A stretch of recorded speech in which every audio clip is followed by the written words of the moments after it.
दूसरे जोड़ों से तुलना, शैतान आपको दूसरों से ईर्ष्या करवाता है। काश मेरे पति पत्नी भी ऐसे होते। यह आपको अपने साथी में अच्छाई देखने से रोकता है और आपको केवल उन चीजों पर ध्यान केंद्रित करने देता है जिनमें कमी है। यह आपको कृतज्ञता खोने और एक दूसरे से घृणा करने और अलग होने का कारण बनता है। याद रखिए कि परमेश्वर ने हर विवाह की व्यवस्था की है और परमेश्वर सभी को अच्छा मानता है। कृतज्ञ और संतुष्ट रहना सीखिए और शैतान आपका आनंद नहीं चुरा सकता। बाइबल कहती है, हर बात में धन्यवाद करो, क्योंकि तुम्हारे लिए मसीह यीशु में परमेश्वर की यही इच्छा है।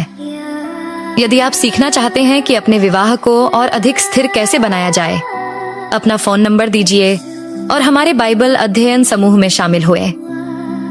आइए साथ मिलकर प्रार्थना करें और परमेश्वर को व्यक्तिगत रूप से प्रेम की नींव को पुनर्स्थापित करने दीजिए।